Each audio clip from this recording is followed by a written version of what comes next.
کے حوالے سے کیا کیا پتہ چلا آپ کو، کب ہوا؟ اور ہم سو رہے تھے، تقریباً 2:30-3 بجے کا وقت تھا کہ فون آیا، دن میں رات میں، اور ہمارے ایک بیٹے نے علی اکبر نے ریسیو کیا. اس کے بعد اٹھا، وہ دوسرے بھائی کو لیا اور کچھ تفصیل بتائے بغیر وہ چلا گیا، اس لیے کہ جس سے ہمیں اندازہ ہوا کوئی سیریس مسئلہ ہے. اور وہ انہوں نے اس لیے نہیں بتایا کہ گھر پہ پریشانی اور صحیح. تو وہاں پہنچ کے وہاں سے انہوں نے فون کیا کہ آپ لوگ سحری کر لیں، کیونکہ سحری کا وقت تھا، ہم لوگ آتے ہیں. ابھی سحری تیار تھی لیکن سحری کھانے کا کہ ہاتھ لگانے کو جی نہیں چاہ رہا تھا کسی کا، کیفیت یہ تھی. ابھی سحری کا ٹائم ختم ہونے والا تھا کہ بچے آگے اطلاع لے کے کہ بھائی نہیں رہا. اب کیا کرتے، چلا گیا. تفصیل فوٹیج میں بھی دیکھو تو طرف یہ نظر آتا ہے بیٹا ہمارا زمین پہ پڑا ہوا ہے اور 2 آدمی آرام کے ساتھ موٹر سائیکل پہ بیٹھ کے جا رہے ہیں. پہلے وہ خاندان تو دیکھو کس کا بچہ تھا، ہمارا خاندان یہ ہے. ہمارے باپ کی کتاب کا نام ہی دل کی دھڑکن پاکستان ہے. اور یہ کیف بنارسی صاحب، سید یاور حسین کیف بنارسی پورا نام ہے. آپ کے ان کی پہچان یہ پڑھیے ذرا، آپ کو پتہ چلے گا. شعلہ آزادی، اپنی ہستی کا حاصل اپنا مامن پاکستان، لے کے رہیں گے پاکستان، بٹ کے رہے گا ہندوستان. یہ نعرہ میرے باپ نے دیا تھا بھائی. یہ نظم ہے وہ جس نظم کا یہ شعر ہے، اور اس کا جو یہ دیکھیں یہ لفظ، بس یہ قومی نعرہ ہندوستان میں قومی نعرہ بنایا گیا. یہ لکھنے والے سے گونجتا رہا پورا ہندوستان، لے کے رہیں گے پاکستان، بٹ کے رہے گا ہندوستان. یہ ایک ہفت روزہ میں فروری 1945 میں چھپا. ہاں، اور اس سے پہلے گونج تو پہلے سے رہا تھا. یہ نظم چھپی تھی اس دوران. یہ میرے والد نائب سالار اعلیٰ تھے All India Muslim League National Guard کے بنارس میں. پاکستان کی نئی نسل کے نام اور نئی نسل کے ساتھ تو آپ ظاہر فخر تو ہے، لیکن کیا آپ نے کبھی تصور کیا تھا کہ اس پاکستان میں ایسا؟ دیکھیے میں یہی تو سوچ رہا ہوں کہ ہمارے والد نے جو قربانی دینی تھی وہ پاکستان بنانے کے لیے تھی. اب ہم پاکستان میں رہنے کے لیے قربانیاں تھیں. یہ علی رہبر کے دادا ہیں، میں ان کا والد ہوں. جی، ان کی ایک کتاب اور والد ہمارے ساتھ موجود ہیں. اور اس کتاب میں جو پہلی نظم ہے شعلہ آزادی، لے کے رہیں گے پاکستان، بٹ کے رہے گا ہندوستان، یہ نعرہ اس خطے کو، صرف پاکستانی قوم کو نہیں، پورے اس خطے کو دینے والے یاور حسین کیف بنارسی، ان کے پوتے کو اس طرح سے شہر قائد میں سڑک کنارے قتل کر دیا گیا. اور جب یہ خبر پہلی بار آپ کو ملی، وہ پہلا خیال جو آپ کے ذہن میں آیا؟ میں بتاؤں، روز جاتا تھا، مجھے روز ڈر لگا رہتا تھا. ایک واقعہ مجھے یاد ہے بہت اچھی طریقے سے، جس میں ایک خاتون اور شوہر جا رہے تھے، ان سے سب کچھ چھین لیا، اور پھر جب جانے لگے جاتے جاتے آدمی کو گولی مار دی. وہ عورت چیخ کے بولی کب وقتوں سب کچھ لے لیا کیوں مارے؟ تو کیا رہے ہیں، ٹیسٹ کر رہے تھے. یہاں جس ماحول میں یہ کیفیت ہو جائے کہ انسان کو مار دینا کوئی بات ہی نہیں ہے.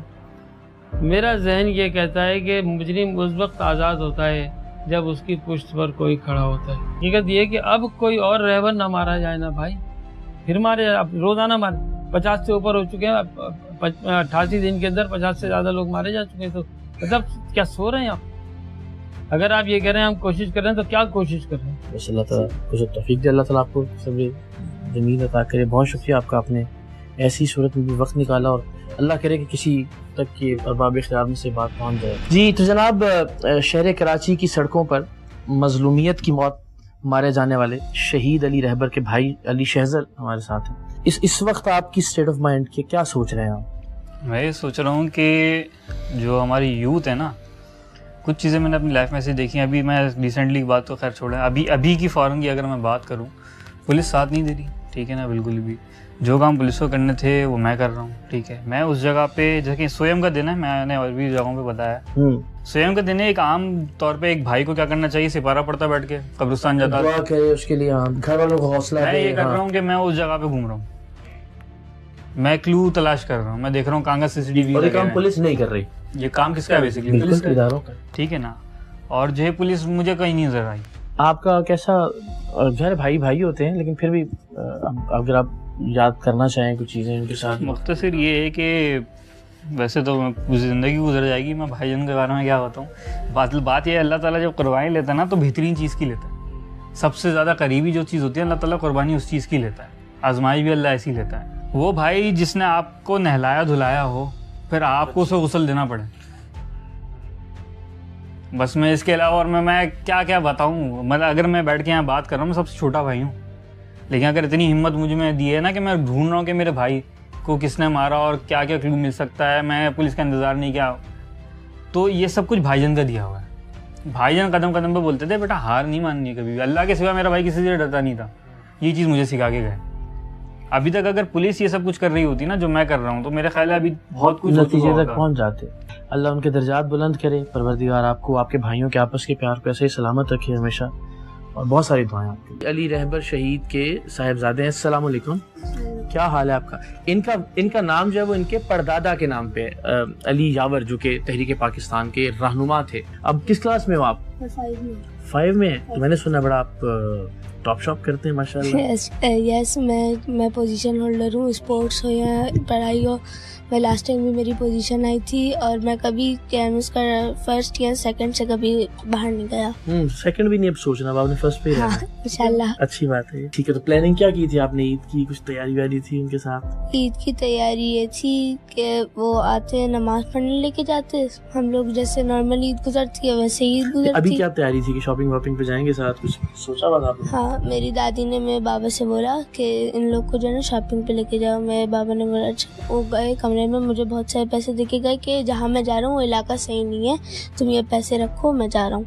وہ گھر سے باہر نکلا, اس کے بعد یہ سارا واقعہ ہوا ہے. تو آپ حوصلے سے ہمت سے فیس کر رہے ہیں اس کو, جب آپ بڑے بیٹے ہو جائے تو بہت اسٹرانگ ہونا ہے نا. اللہ تعالیٰ آپ کو اور زیادہ کامیاب کرے. ہم آپ کے بارے میں اچھی اچھی انشاءاللہ خبریں سنتے ہیں. ٹھیک ہے, سلامت. 2 بچوں کا باپ میرا رہبر تو چلا گیا. ویسے خیر کسی کے لیے کیا تھا یا کیا نہیں تھا, یا کچھ سمجھیں گے تو آئیں گے نا.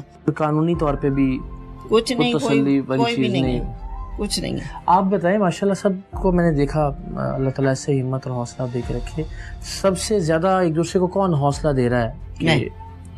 لگ رہا ہے میں ماں ہوں نا. کیا چیز سوچ کے آپ خود پہ اتنا ضبط کر رہے ہیں؟ مجھے تو یہی لگتا ہے کہ میرا بچہ شہید ہے, کیونکہ بہت اچھے دن گیا. رمضان کا مہینہ تھا. میرا بچہ کبھی زندگی میں جو پہلی دفعہ روزہ رکھا نا, اس نے پھر کبھی روزہ یہ نہیں کہہ سکتے کہ طبیعت ٹھیک نہیں تھی تو روزہ نہیں رکھا. یقین کریں, میرا بچہ بینک افسر تھا, اس کے بعد میرا بچے نے یہ میں وہ مینیجر تھا. اس کے بعد حالات تو سبھی کے خراب ہوئے نا کراچی میں. بہت سارے میرے بھائی کے بہت حالات خراب ہو گئے. اتنے حالات خراب ہوئے کہ میرا بچہ دیکھیں اس وقت کیا فٹ کر رہا, لیکن پڑھا لکھا قابل بچہ میرا. لیکن کسی سے موبائل نہیں چھین رہا تھا, کسی کے کیمرے, کسی بھی چیز میں مال پہ دوسرے کی نظر نہیں تھی. بھائی ماشاءاللہ سارے صاحب حیثیت ہیں الحمدللہ. میں اس سے کہتی تھی نہیں ہو رہا. ابھی آخر میں تو میرے بچے نے وہ کیا نام ہے پھل تک لگایا رمضان میں, کہ بائک کے پیچھے اس نے وہ بنوا لیا تھا کنٹینر, لیکن اس سے نہیں چلا. محنت کرنے والے بچے تھے. اللہ جانے میرا بچہ پیسے نکال کے لا رہا تھا یا کیا تھا, ہمیں تو کچھ بھی نہیں پتا. گھر سے ہنستا کھیلتا گیا ہے بالکل, اپنے بھتیجوں کے ساتھ, اپنے بچوں کے ساتھ, میرے ساتھ. میرا ہاتھ پہ ہاتھ مار مار کے امی یہ بات ہوں. ظاہر میرا تو سب سے لاڈلا چاہیے. یہ کبھی ناراض ہو جاتا تھا کہ موٹا آپ کا بہت زیادہ چاہیے تھا. امی بہت دیکھے نا ماشاءاللہ ایسا تھا, اگر وہ بغیر پستول کے بغیر بندوق کے بات کرتے نا, ان 4-5 کو لڑکا دیتا. اتنا کڑیل جوان بچہ تھا میرا, پڑھا لکھا خوبصورت. دیکھا آپ تصویریں دیکھ رہے ہوں گے میرے بچے کی, کرکٹر بہترین. ابھی آپ کو یہ لگ رہا ہے بھائیوں سے بات کر کے تو مجھے اندازہ ہوا کہ کوئی سنجیدگی نہیں ہے پولیس میں, کہ کم سے کم یہی تسلی ہو جاتی ہے کہ انصاف ہوگا. جن بدبختوں نے یہ کیا کہ وہ اپنے انجام کو پہنچیں گے, اس کی امید نظر آتی ہے آپ کو؟ ابھی تک جو کچھ بھی ہے آپ کو لگا ہے کہ کسی کو انصاف ملا ہی ہو؟ ہم نے تو آپ ہی کے شوق سے پروگرام دیکھتے تھے بیٹھ کے, کہ آج یہاں ہے آج وہاں ہے, وہ یہ کر رہے ہیں. ہم تو یہ چیزیں دیکھتے رہتے تھے, اور روزانہ یہی سب کچھ ہو رہا ہے. خود پہ بیتا وہ تو جب ہم پہ تو آئی گئی نا. میں تو یہی کہتی رہتی تھی, جن کے گھر میں ہوا نا اس کی ماں سے پوچھے کوئی جا کے, اس کی ماں سے. آج کوئی مجھ سے پوچھے, آپ یقین کریں, آپ کے 10 لوگ بھی آ جائیں تو مجھے کوئی رلا نہیں سکتا. لیکن جب میں نماز پڑھتی ہوں, جب میں قرآن پڑھتی ہوں, اپنے بچے کو یاد کرتی ہوں, بلڈنگ کو کھڑا کر لیتی ہوں میں سر کے اوپر. اور ظاہر وہ جہاں بھی ہیں بہت اچھی جگہ پہ ہیں, اللہ تعالیٰ ان کے درجات مزید بلند کرے. میری دعائیں بھی آپ کے ساتھ ہیں. ہم سمجھے کہ وہ ایک بیٹا گیا ہے, میں ایک بیٹے کے طور پہ بس انشاءاللہ آپ سے رابطے میں بھی رہوں گا اور حاضر بھی ہوں. ہمیں دعاؤں میں یاد رکھیں.